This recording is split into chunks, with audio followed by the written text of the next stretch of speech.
వింటున్నాం. కేవలం విలువారు మాత్రమై ఉండక వాక్య ప్రకారం జీవించేవారుగా చేయమని యేసుక్రీస్తు నామములో ప్రార్థిస్తున్నాము తండ్రి.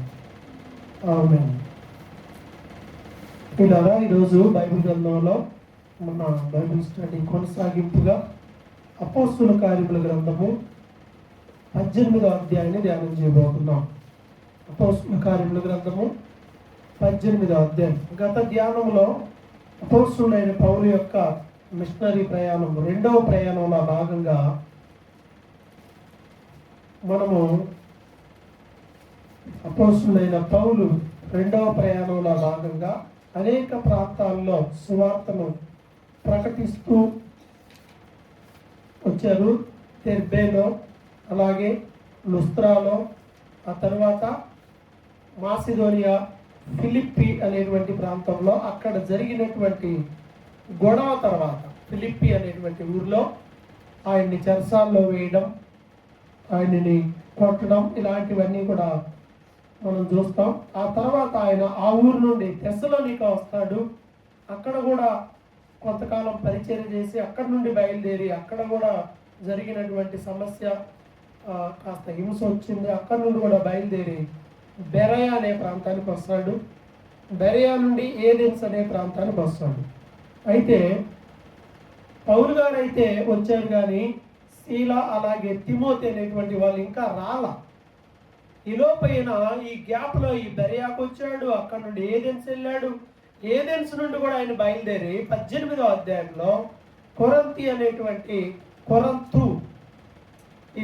అనేటువంటి ఊరికి రావడం మనం చూస్తున్నాం. ఇవన్నీ సంఘ చరిత్రలు.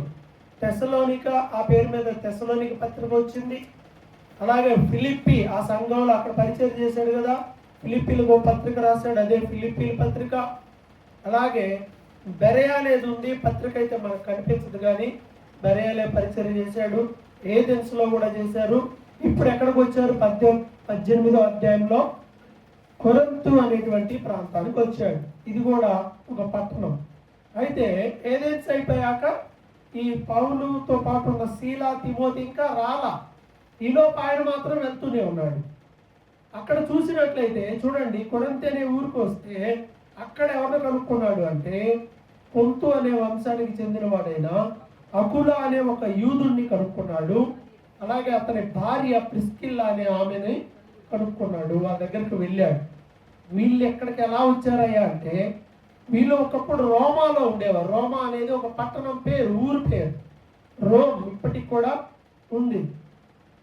ఈ రోమ్ లేదా రోమాలో ఉండేవాళ్ళు. అయితే అప్పుడున్న చక్రవర్తి క్లౌదియా చక్రవర్తి, ఆయన ఏం చేశాడంటే, యూదులందరూ రోమా విడిచిపెట్టి వెళ్ళిపోవాలి, ఎవరు ఉండటానికి వీల్లేదు, రోమాలో మేమే ఉండాలి, యూదులు ఎవరు ఉండటానికి వీల్లేదు అని ఆ చక్రవర్తి ఆజ్ఞ ఇచ్చినప్పుడు వాళ్ళందరూ ఆ ఊరు నుండి వదిలిపెట్టి, ఇటలీని వదిలిపెట్టి అక్కడికి వచ్చారు. ఇదేంటి రోమా వదిలిపెట్టి రమ్మంటే ఇటలీ నుండి వచ్చిన వాళ్ళు రాయబడింది అని అంటే, ఇటలీ అనేది కూడా రోమాలో ఒక ఊరే. రోమ్లో ఇటలీ కూడా ఒక ఊరే. కాబట్టి ఈ రోమా సామ్రాజ్యంలో యూదులందరూ వచ్చారు. అక్కడ నుండి వీళ్ళు ఇటలీ నుండి కొత్తగా వచ్చి ఈ కొరంతు అనేటువంటి ఊర్లో ఉన్నారు. ఎవరు? అకులా, ప్రిస్కిల్లా అనే ఇద్దరు దంపతులు. అయితే అకులా, ప్రిస్కిల్లా డేరాలు కుట్టే వృత్తి కలిగిన వారు. 3వ వచనంలో పౌలు కూడా అదే వృత్తి గలవాడు. పౌలు వృత్తి ఏంటి? ఏం చేసేవాళ్ళు పౌలు? వాళ్ళ ఫాదర్స్ అంతా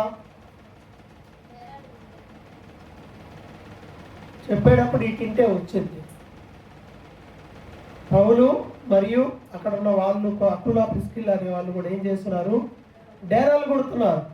పౌలు వంశంలో వాళ్ళు కూడా పెద్ద పెద్ద డేరాలు కుట్టి, డేరాలు అంటే టెంట్లు, పెద్ద పెద్ద టెంట్లు కుట్టి ఏం చేస్తారంటే రాజుకి, సైన్యానికి ఇస్తూ ఉంటారు. ఇదేంటి టెంట్ వ్యాపారం? ఇదేమన్నా పెద్ద వ్యాపారం అంటే చాలా పెద్ద వ్యాపారం, చిన్నది కాదు. మనకి ఇప్పటిలాగా ఇల్లులు ఇవన్నీ ఉన్నాయి, కానీ ఒకప్పుడు వీళ్ళంతా ఎక్కడ పడితే అక్కడ హోల్డ్ అవ్వాలి కదా. కాబట్టి ఎక్కడ పడితే అక్కడ ఉండాలి అని అంటే వీళ్ళకి ఏం కావాలి? టెంట్లు వేసుకోవాలి. ఈ టెంట్లు చాలా మందంగా, చాలా బాగుంటాయి కదా, కాస్ట్లీగా కూడా ఉంటాయి. అవి తయారు చేయాలంటే అదంతా ఆషామాషి విషయం కాదు. కాబట్టి వీళ్ళ వృత్తి ఏంటి అంటే ఇదే. సో ఈ విధంగా పౌలు, అకులా, ప్రిస్కిల్లా అనేటువంటి వాళ్ళు అదే వృత్తి గలవారు కాబట్టి పౌలు కూడా వాళ్ళతో కలిసి పనిచేయడం ప్రారంభించాడు. 18వ అధ్యాయంలో చూస్తే 3వ వచనంలో వారితో కలిసి కాపురం ఉంటున్నాడు, వారితో కాపురం ఉండెను, వారు కలిసి పనిచేస్తున్నారు అనే మాట మనకి కనిపిస్తుంది. కలిసి పనిచేశారు, కలిసి ఉన్నారు. సో ఈ విధంగా వాళ్ళతో కలిసి ప్రతి విశ్రాంతి దినమున సమాజ మందిరానికి వెళ్ళి అక్కడ యూదుల్ని, గ్రీసు దేశస్తుల్ని ఒప్పిస్తా ఉన్నాడు. ఇదిగో యేసుక్రీస్తు దేవుడు నమ్మండి, యేసుక్రీస్తు దేవుడు నమ్మండి అని ముందుకు రండి, వాళ్ళని ఒప్పిస్తా ఉన్నాడు. సో ఇక్కడ పౌలు గారు కొరంతి అనేటువంటి ఊరిలో పరిచర్య చేస్తున్నప్పుడు మొదటిగా ఆయన పరిచర్యలో పట్టబడిన వారు, లేదా కొరంతి అనేటువంటి ఊరిలో మొదటిగా పౌలుకి సాకారంగా ఉన్న వాళ్ళు ఎవరు? అకులా, ప్రిస్కిల్లా అనేటువంటి దంపతులు, వాళ్ళ ఫ్యామిలీ.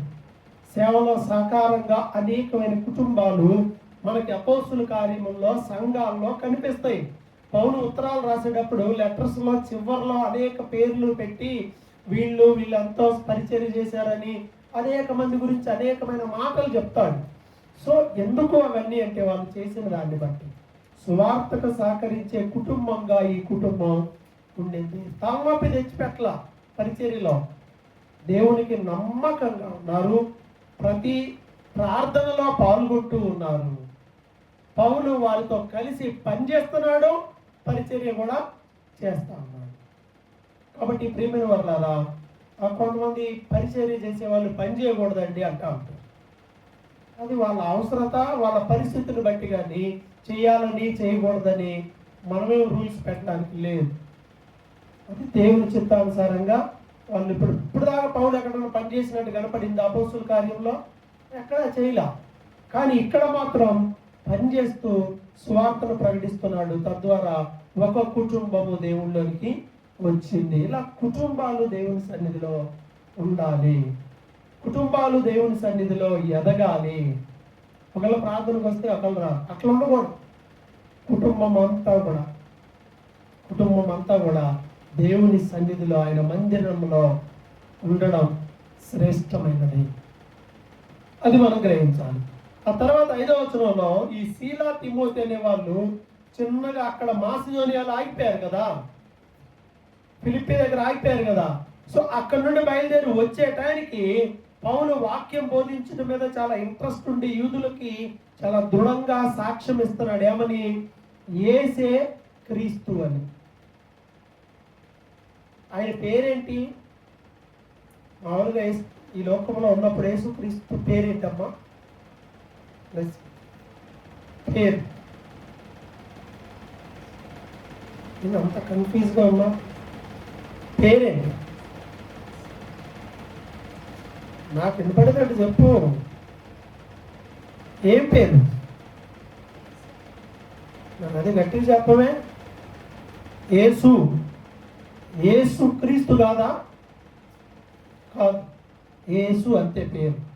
బైబిల్ చెప్తుంది యేసే క్రీస్తు అని అతను యూదులకు దృఢంగా సాక్ష్యం ఇస్తున్నాడు. అంటే క్రీస్తు అంటే మెస్సయ్య, రక్షకుడు, అభిషక్తుడు. వాళ్ళు ఎదురు చూస్తున్నారు, యూదులు ఎదురు చూస్తుంది క్రీస్తు కోసం, మెస్సయ్య కోసం. పౌలు ఏమన్నాడంటే యేసే క్రీస్తు, యేసే క్రీస్తు, ఆయనే అయినా నమ్మండి అని అనేకమైన విషయాలు ఎత్తి చూపించి వాళ్ళకి చెప్తే వాళ్ళు ఏం చేశారంట?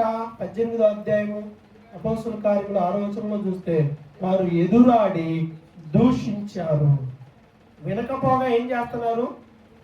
ఎదురాడుతున్నారు, దూషిస్తూ ఉన్నారు. పరిచర్యలు ఎప్పుడు కూడా అన్ని పాజిటివ్గానే ఉంటాయి అనుకోకూడదు. చాలా ప్రాంతాల్లో ఎదురాడుతుంటారు, ఎదురు మాట్లాడుతూ ఉంటారు, దూషిస్తూ ఉంటారు, హింసిస్తూ ఉంటారు, కొడతారు, తిడతారు. అన్ని పరిస్థితులు అన్ని ప్రాంతాల్లో ఒకే రకంగా ఉండవు. మనం ఎలా అలవాటు పడ్డామంటే అన్ని పాజిటివ్గా ఉండాలి, గౌరవించాలి. ఫస్ట్గా రండి కూర్చోండి, అది తింటారా, ఏం వండి పెట్టమంటారు, అవి చేస్తాం, ఇవి చేస్తాం, కానుకలు ఇవ్వడం, ఇవన్నీ మంచిదే, ఇవన్నీ చేయాలి కాదనుకలా. అన్నిసార్లు అలా ఉంటుందా? ఉండదు. ఆస్కార్కి అయితేనేమో అన్ని పరిస్థితులు ఎదురవ్వాలి, ఆయన అన్నీ భరించాలి. మరి నీకు కూడా ఇబ్బందులు, హింసలు, బాధలు అవి వస్తే అప్పుడు ఏమనుకుంటారు? ఏం ప్రార్థన ఏమో, ఏంటో జీవితం ఎలా అయిపోయింది, పరిస్థితులు ఎలా అయిపోయినాయి, అనుకున్న ఏమీ జరగట్లేదు, అనుకున్న ఉద్యోగం రావట్లేదు, అనుకున్నంత ఆదాయం రావడం లేదు, మనం అనుకున్న ఏమి అంటే నువ్వు అనుకున్నవన్నీ జరిగిపోవాలని ఉందా ఏంటి? మనం ఏదనుకుంటే జరిగిపోవాలా? దేవుని చిత్తంలో మాత్రమే జరగాలి. మనం అతిగా దేవునికి విరోధంగా అతిగా ఏమైనా ఆశపడ్డాం అనుకోండి, దేవునికి విరోధంగా చాలా బాధపడాలి. అందుకే ప్రతి విషయంలో కూడా దేవుని చిత్తమైతే, ప్రభు చిత్తమైతే ఇది మన మనసులో ఉండాలి. ప్రభు చిత్తమైతే. కుష్ఠరోగి ప్రార్థన చేశాడు కదా, ఏమని చేశాడమ్మా? నీకు ఇష్టమైతే శుద్ధిని చేయాలి. ఎవడన్నా చేస్తారా అట్లా? ఎవరైనా చేస్తారా? నీకు ఇష్టమైతేనే తగ్గించాయా, లేకపోతే లేదులేయా అంటారా? దేవుని చిత్తము. మనమేమో నాకు అది కావాలి, నాకు ఇది కావాలి, అది మంచా చెడా, అది మనకు మేలు జరుగుద్దా, అది మనకి కీడు జరుగుద్దా మనకు తెలియదు. నాకు అది కావాలి అంటాం. ఏం చేసుకుంటాం? అది మనకి మేలో కీడో మనకు తెలియదు. అందుకే ప్రభువా నేను అంత ప్రార్థన చేసి నీకు ఇష్టమైతే నేను అడిగి నువ్వు అయ్యా, నీకు ఇష్టం లేకపోతే ఇవేం చెయ్యొద్దయ్యా అని అనగలమా? ఆయన చిత్తంలో మనం ఉండాలి. అది విశ్వాసి లక్షణం, ఎదిగిన విశ్వాసి లక్షణం. అది ఎదగని వాళ్ళు అనుకో ఇంకా అన్ని కోరికలు కోరుతూ ఉంటారన్నమాట. కాబట్టి అలా ఉండకూడదు. ఇక్కడ వీళ్ళు ఎదురాడారు, దూషించారు. ఎదురాడి దూషించినప్పుడు సేవకుడికి ఎలా ఉంటుంది చెప్పండి? ఎదురాడి దూషించినప్పుడు ఎలా ఉంటుంది? నేను నా చిన్న ఎక్స్పీరియన్స్లో నేను చాలా మందిని చూశాను. నన్ను తిట్టుకున్న వాళ్ళని చూశాను, దొరికితే తందాం అనుకున్న వాళ్ళని చూశాం, ఇంకా దారుణంగా తిట్టిన వాళ్ళని చూశాను, అతి దారుణంగా తిట్టుకున్న వాళ్ళని చూశాను, ఎదురొచ్చి నిలబడి ముఖం మీదే తిట్టిన వాళ్ళని చూశాను. అన్నిటిని చూసి మామూలుగా అట్లా ఎదురుబడి ఇష్టం వచ్చినట్టు తిడితే ఎలా ఉంటుంది? ఎదురే ఇంక ఎక్కడో సైడ్ పోత కుక్కనో పిల్లినో అన్నట్టు అంటాం కాదు. ఎదురుబడి నీ ముఖం పట్టుకొని నిన్నే సిగ్గులేదా, నిన్ను అంటున్నా నీకు అసలు సిగ్గే లేదనుకుంటే అని నీ ఎదురుబడి మరలా అంటే నువ్వు ఎలా రియాక్ట్ అవుతావు? ఎలా రియాక్ట్ అవుతాం? సిగ్గులేదు ఎన్నిసార్లు మనిషి జన్మ ఎత్తలా ఇన్ని అంటున్నా కానీ కనీసం ఏమి సిగ్గు, పౌరుషం, రోషం కూడా రావట్లేదే అని ఇంకా మనల్ని ఇంకా అంటున్నారు అనుకో, అప్పుడు ఏం చేస్తాం? వచ్చిద్దా రాదా?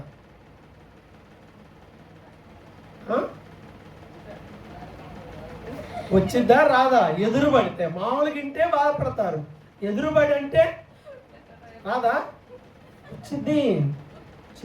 ఎదురాడి దూషించినప్పుడు, లాంటి పరిస్థితులు వచ్చినప్పుడు బాధ ఎవరికైనా కలుగుద్ది. అయితే యేసు ప్రభు కలగలేదా ఏంటి బాధ? ఆయన ఎదురాడలేదా? ఆయన్ని దూషించలేదా? ఏం చేశాడు? ఏమనుకుంటున్నారా? ఎవరు అనుకుంటున్నారా? నేను మీ సంగతి తెలుస్తానని తేల్చాడా? దూషింపబడి తెరవలా మాట్లాడాలి. ఎదురాడారు, కొట్టారు, తిట్టారు, పట్టుకొని గడ్డం పట్టుకొని గుద్దారు, పిడిగుద్దులు గుద్దారు ముసుగేసి. ప్రభు మాట్లాడా? అది ప్రభు స్వభావం. ఎదురుబడి కొడితే పోయి తిట్టడం ఇవన్నీ ఒక ఎత్తు, ఎదురుబడి ఎగబడి కొడితే ఏం చేస్తాం? ప్రభు స్వభావంలోనికి మనం రావాలి. నీలో ఆ స్వరూపం ఉందా? వచ్చిందా? ఇంకా బాధపడతా, ఏడుస్తా, నన్ను ఇలా అన్నారే, నాకు ఇలా జరిగిందే, ఎదురాడుతున్నారే, దూషిస్తున్నారే, ఇంకా దేవుని స్వరూపంలోనికి వద్దాం. అందరం మనుషులు ఎవరైనా బాధపడతారు. తర్వాత ఇంకా స్టెప్స్ పారేది ఏముందంటే నవ్వుకోవడం, వెళ్ళిపోవటమే. ఆనందం అదో సునకానందం తిట్టుకో. మనం రియాక్ట్ అవ్వడానికి లేవు ఇక్కడ. చెప్పాను కదా, తిట్టుకుంటూ ఉంటారు. మీలో ఎంతమంది తిట్టుకున్నారో ఒకప్పుడు నాకు తెలియదు. అర్థమవుతుందా? ఆ టైంకి మనం కోపాన్ని ప్రదర్శిస్తే మనం వాళ్ళని కోల్పోతాం. అర్థమవుతుందా? కోపాన్ని ప్రదర్శించి రియాక్ట్ అయితే కోల్పోతాం. రియాక్ట్ అవ్వకుండా మనం ఎలా రియాక్ట్ అవ్వాలి?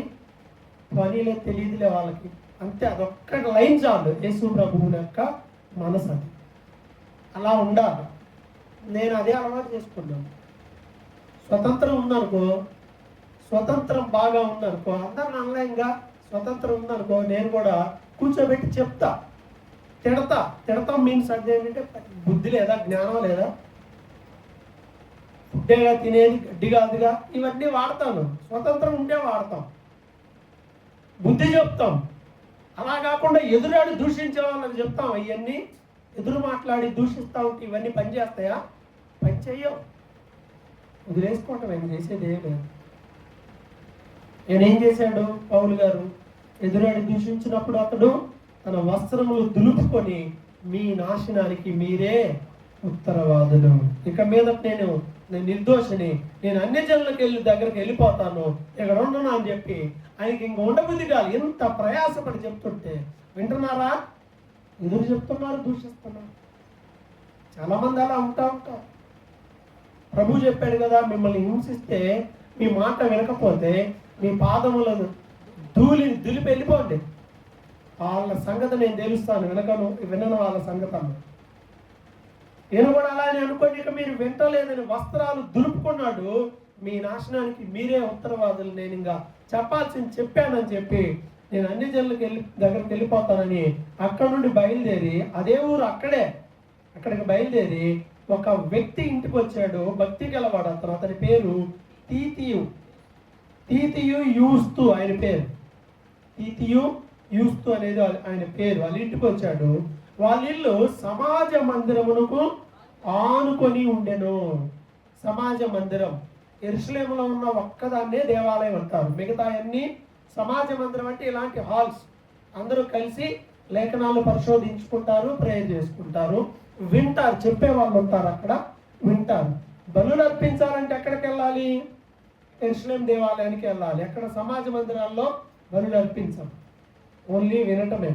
సో ఆ సమాజ మందిరానికి ఆనుకొని ఒక ఇల్లు ఉంది అని బైబిల్ చెప్తుంది.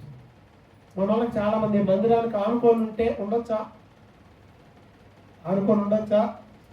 మందిరానికి ఆనుకొని ఉంటే మందిరం నీడ మన మీద పడితే నాశనం అయిపోతాం. మా చర్చి నీడ మన మీద పడకూడదా? గుడి నీడ మన మీద పడకూడదు.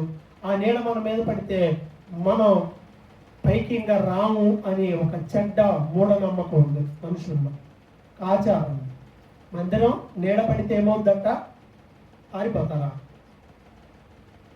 ఎప్పుడు ఆరిపోతారో తెలుసా? దేవుని మందిరాన్ని ఆనుకొని ఉన్నా లేదా మందిరం దగ్గర ఉన్నప్పుడు, నువ్వు మందిరానికి తగిన విలువ ఇవ్వనప్పుడు, నువ్వు మందిరం పక్కనే ఉండి మందిరాన్ని ఆనుకొని ఉండి నువ్వు దేవుని మందిరం యొక్క పరిశుద్ధతను కాపాడనప్పుడు ఈ సంగతి నిజంగానే తేలుస్తాడు. ఆ భయం ఉంటుంది, అది అసలు భయం. నీడ గోడ కాదు భయం. మందిరం పక్కనే ఉండి పాటలు ఇష్టం వచ్చినట్టుగా పాటలు, బూతులు, మాటలు అవన్నీ పెడతా ఉంటుంటే ఎలా ఉంటుంది వినేవాళ్ళకి?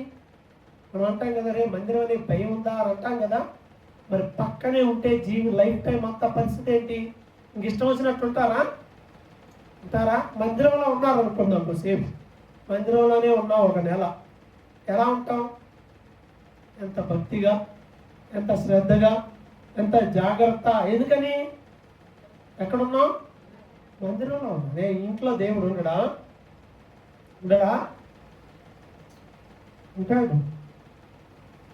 పాత ఓల్డ్ చర్చ్ ఒకటి చూశాను, దాదాపు ఒక 1000 సంవత్సరాల క్రితం ఒక చర్చ్ ఉండేది ఇక్కడ యూకేలో. అక్కడ చర్చ్కి వెళ్తే ఆ చర్చ్ దగ్గర ఒక ఇల్లు ఉండింది, బాగా ఓల్డ్ ఇల్లు, అసలు అది చాలా ఓల్డ్. అది కూడా అక్కడ వెళ్తే ఆ ఇంట్లో ఒక ఫ్రేమ్, ఇట్లానే ఆ ఫ్రేమ్ మన వాక్యాలు పెట్టుకుంటాం కదా, అలా ఒక వాక్యం పెట్టింది. దాని మీద ఏమని రాస్తుందంటే, Christ is the unseen guest in this house అని. యేసుక్రీస్తు ఈ గృహంలో కంటికి కనపడని అతిథి అని. ఎవరంట? యేసుక్రీస్తు ఆ ఇంట్లో కంటికి కనపడ్డు, కానీ ఆయన ఉన్నాడు, అతిథి. ఆయన ఉన్నాడు. మీ ఇంట్లో ఆయన ఉంటే ఎలా ఉంటారు? పోనీ నేను కూర్చున్నాను అనుకోండి, రాగానే ఏం చేస్తారు? నేను కూర్చోబెట్టి ఇంకా ఎవరి చేసేయాలి చేసుకుంటారా? చేస్తారా? కొంతమంది ఉంటారు. రకరకాలుగా వెళ్ళినప్పుడు రకరకాలు అన్నీ కనిపిస్తూ ఉంటాయిగా. అంటే కనపడటం మీన్స్ ఏంటంటే కొంతమంది పెద్ద ఇంట్రెస్ట్ చూపరు, ఎందుకు వచ్చాడు రా బాబు అన్నట్టుగా ఉంటారు. నాకు పని ఉందిలే నేను వెళ్తున్నాను అంటే నువ్వు వెళ్ళాను అర్థం.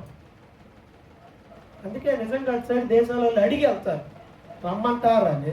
నీకు ఇంట్రెస్ట్ లేనప్పుడు ఎవరికి మాత్రం నష్టం ఏమైనా ఉంది? నీకు లేకపోతే ఎగబడి ఎప్పుడు ఏం చేయరు. అది నిజమే.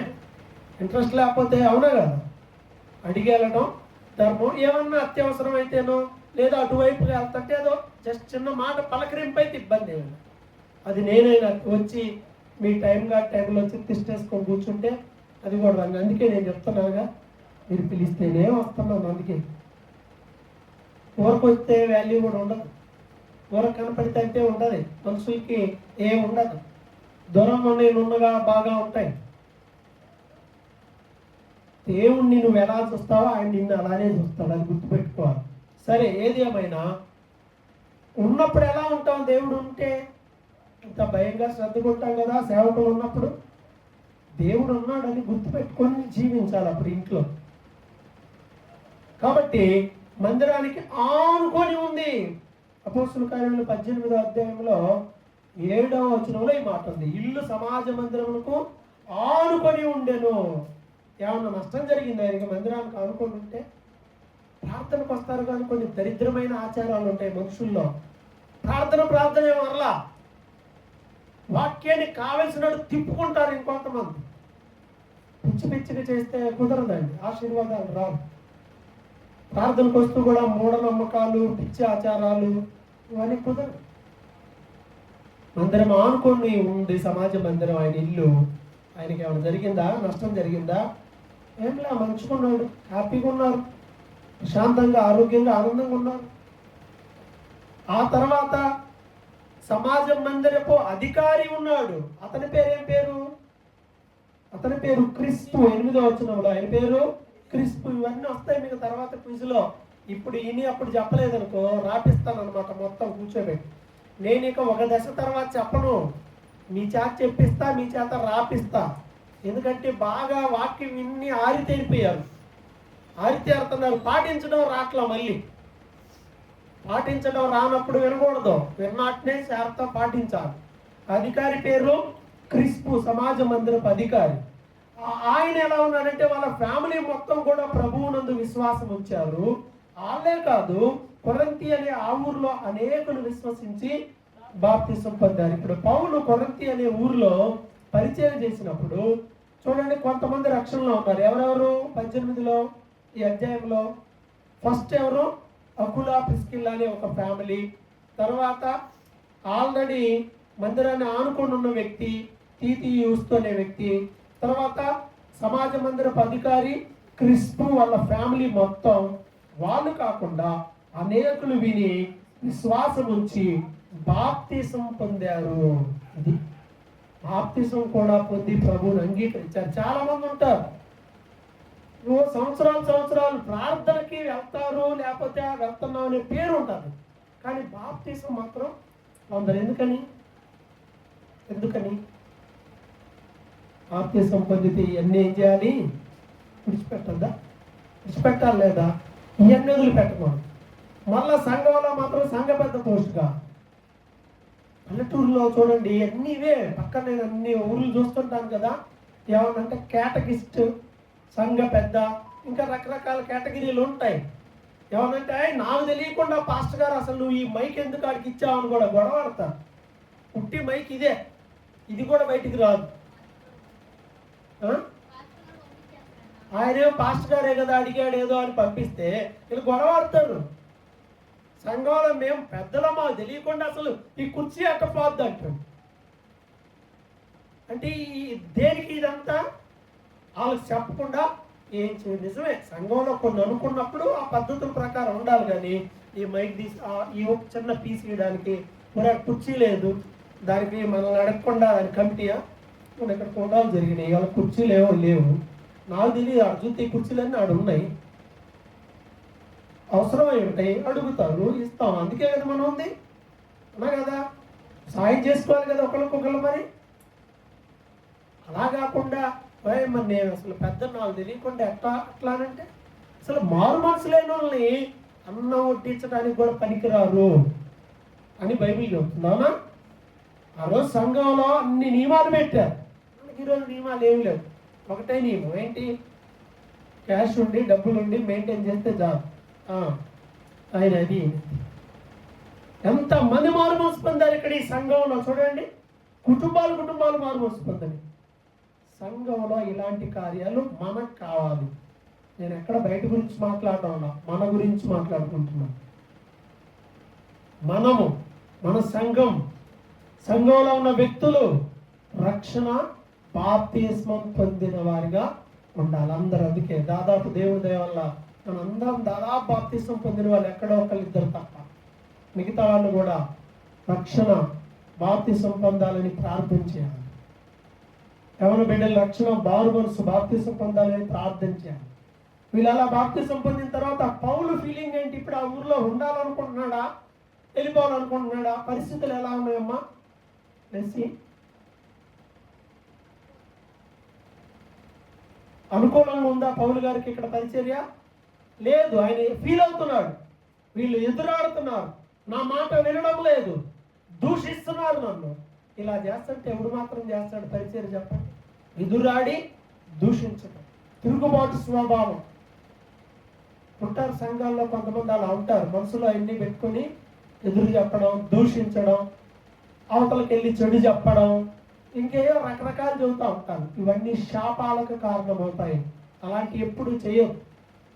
స్ట్రైట్ ఏమన్నా ఉంటే ఇదిగో ఇది అంతేగాని అవన్నీ చేయకూడదు. పాత నిబంధనలో ఎన్నో ఎగ్జాంపుల్స్ చూసాం. ఎదురాడారు, బాగుపడ్డాడు ఎవరన్నా?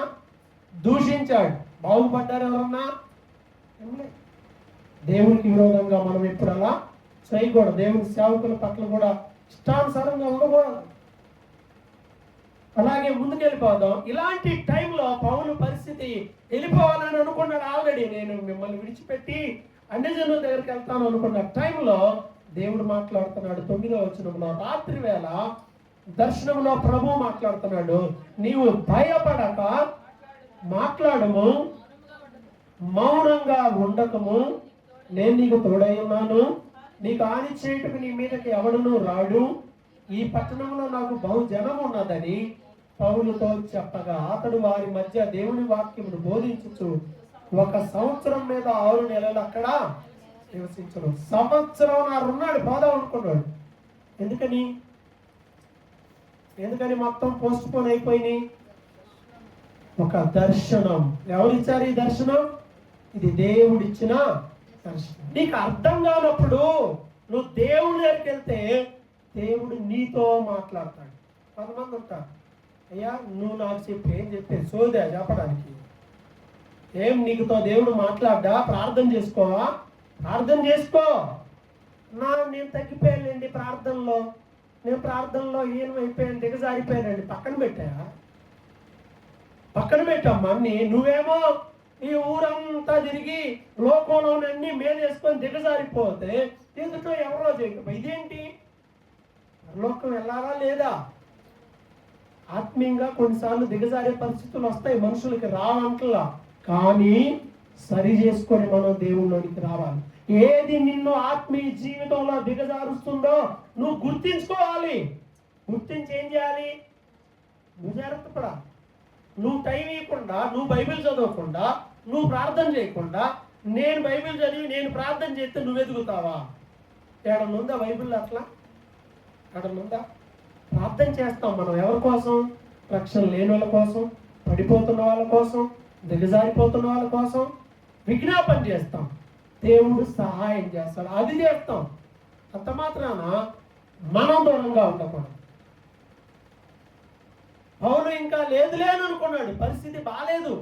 కానీ అప్పుడు దేవుడు మాట్లాడుతున్నాడు, ఏమని?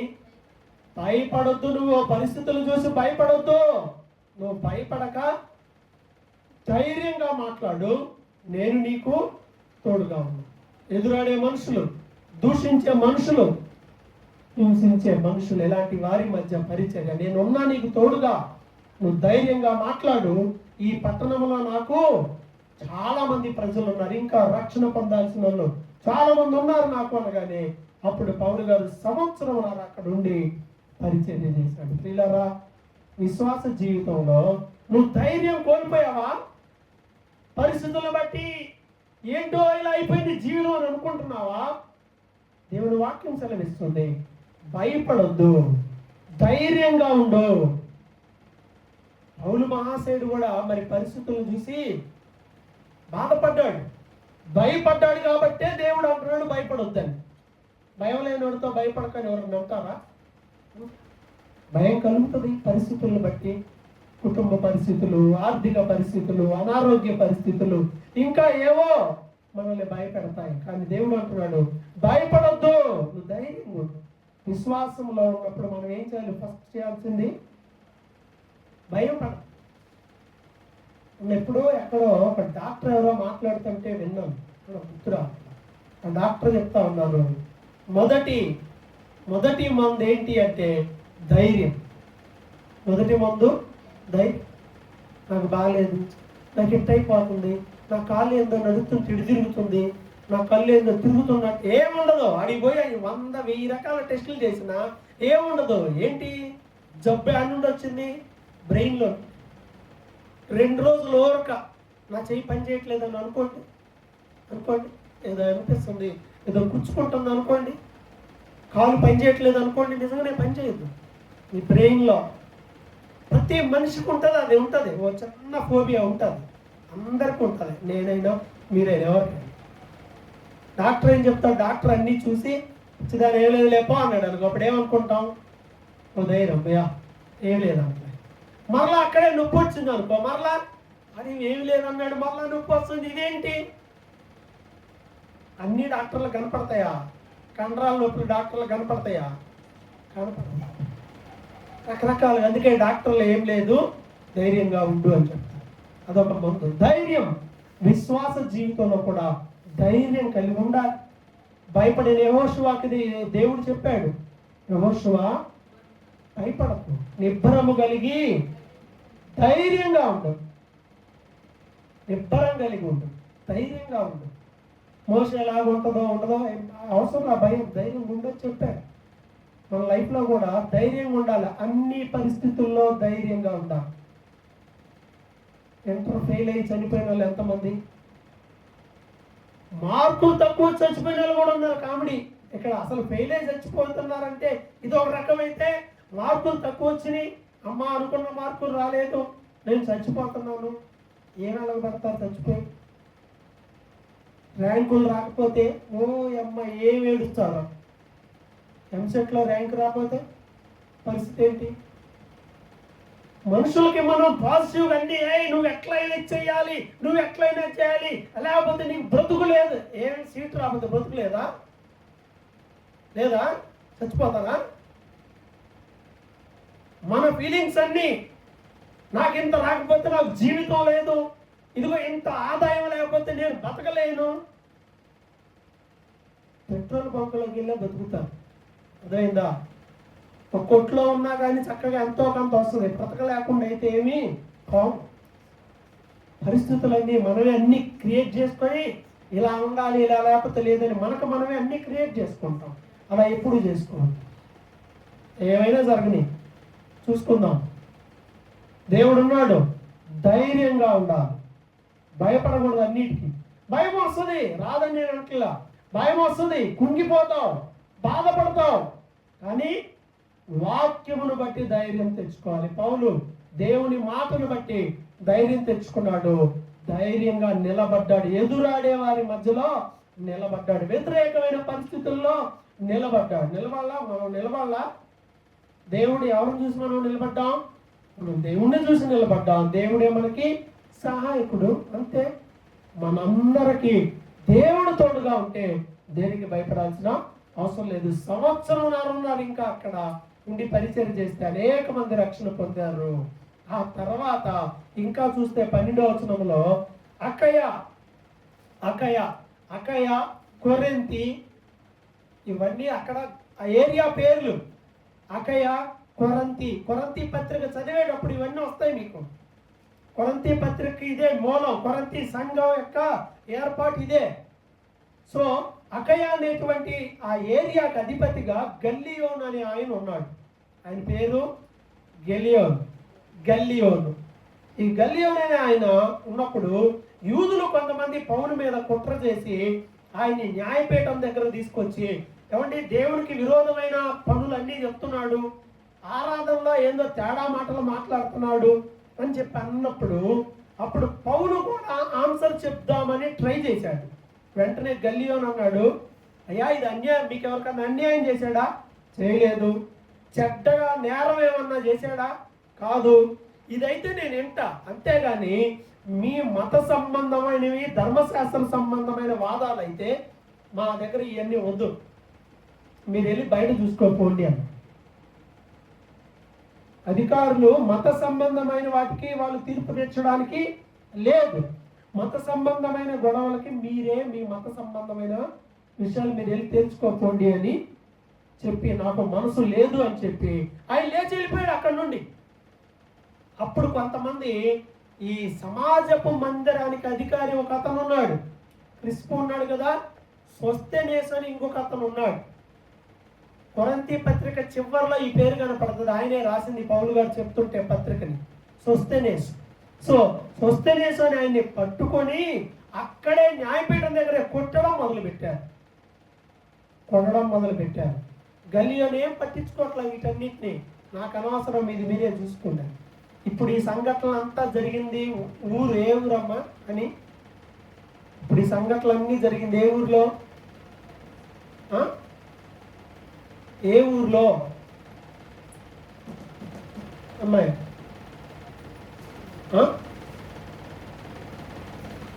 ఏ ఊరిలో? ఇటు చూసి చెప్పు.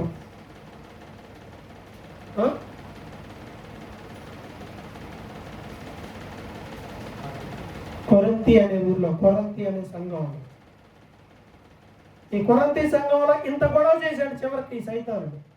అయితే పౌలు అక్కడ కొన్ని రోజులు ఉన్న తర్వాత కొంతకాలం ఉన్నాడు. ఇంకా దేవుడు చెప్పాడుగా ఉండమని కొంతకాలం ఉన్నాడు. ఈ గొడవ అయింది, అయిపోయిన తర్వాత నాకు మొక్కుబడి ఉందిలే, కేంక్రేయలకి నేను వెళ్ళాలి. కేంక్రే అనేది ఊరి పేరు. నేను అక్కడికి వెళ్ళి తల వెంట్రుకలు కత్తిరించుకోవాలి అని ఓడ ఎక్కి సిరియా బయలుదేరాడు. కొంతమంది దీన్ని పట్టుకొని, నువ్వు ఆడికి వెళ్ళి గుండు చేయించుకోవద్దు అంటావు, ఈడికి వెళ్ళి హెయిర్ కట్ చేయించుకోవద్దు అంటున్నావు. పౌలు గారు ఏం చేశాడు? కేంక్రే అనే ఆయన మొక్కుబడి ఉందని చెప్పి అక్కడికి వెళ్ళి యెరూషలేము వెళ్ళి మొక్కుబడి తీర్చుకున్నాడు కదా అని చెప్పి అంటారు. ఇప్పుడు ప్రశ్న సుభాష్ని, మనం ఇట్లాంటి మొక్కుబడులు చేసుకొని వాటిని మనం ఇప్పుడు ఇలాంటి మొక్కుబడులు చేసుకొని పాటించవచ్చా? పాటించకూడదా? మరి పౌలు గారు పాటించాడుగా. అప్పటి కాలం అంటే కొత్త నిబంధన కాలమే కదమ్మా ఇది. మీరేమంటారు?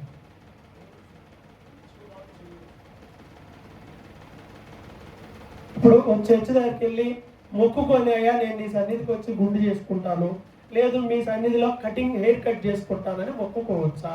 ఉన్నాయా కొత్త నిబంధనలో? ఇవన్నీ ఎక్కడ ఉన్నాయా? లేవు. ఓకే, లేవు. సేపు బైబిల్లో అన్నీ ఉండవు కాబట్టి లేవు. ఇలా ఎవరన్నా అనుకొని చెయ్యొచ్చా?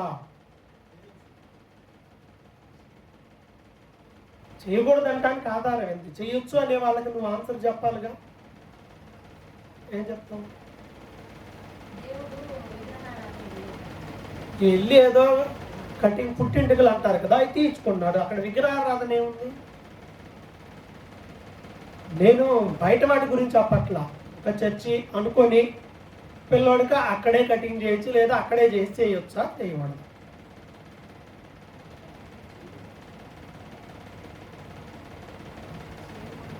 ఆధారం ఏంటి? ఇప్పుడు అన్న చెయ్యొచ్చు, నా మనసులో అనుకున్నా,